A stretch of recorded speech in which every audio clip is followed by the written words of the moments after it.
ಇಲ್ಲೇ ನಿಂತ್ಕೊಂಡ್ರೆ ಸಾಕು, ಮುಂದೆ ಯಾಕೆ ಹೋಗ್ತಿದ್ದೀರಾ ಗೋಪಾಲ್?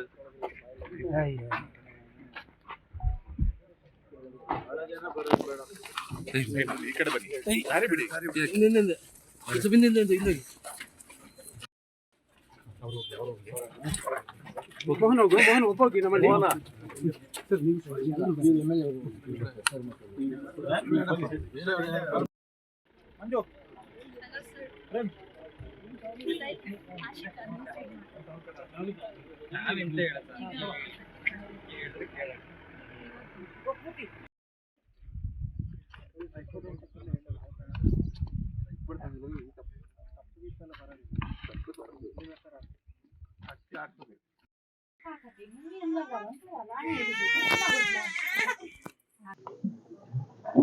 ಏನು ಹತ್ಯೆ ಮಾಡಿದ್ದಾರೆ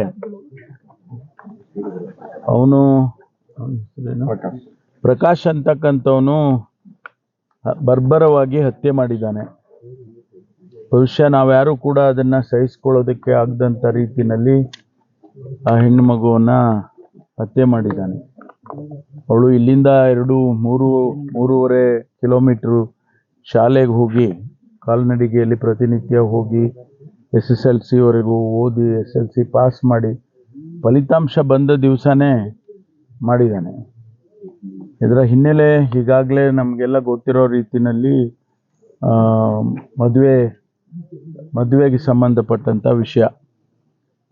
16 ವರ್ಷ ವಯಸ್ಸು ಆಕೆಗೆ, ಇವನಿಗೆ 32 ವರ್ಷ ವಯಸ್ಸು.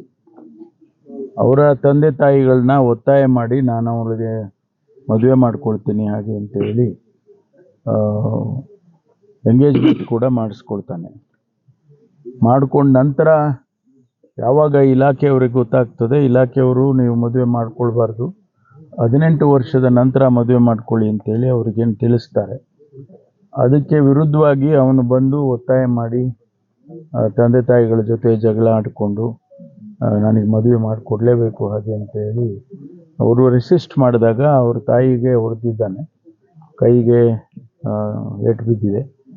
ಅದಾದಮೇಲೆ ಆ ಮಗುನ ಎಳ್ಕೊಂಡು ಹೋಗಿ ಅಲ್ಲಿ ಸ್ವಲ್ಪ ದೂರದಲ್ಲಿ ಅವನಿಗೆ ತಲೆ ಕತ್ತರಿಸಿ ಆ ರುಂಡವನ್ನು ತೆಗೆದುಕೊಂಡು ಹೋಗಿ ಕಾಡಿನಲ್ಲಿ ಬಿಸಾಕಿ ಎಲ್ಲ ಮಾಡಿದ್ದಾನೆ. ಇದು ನಿಜಕ್ಕೂ ಕೂಡ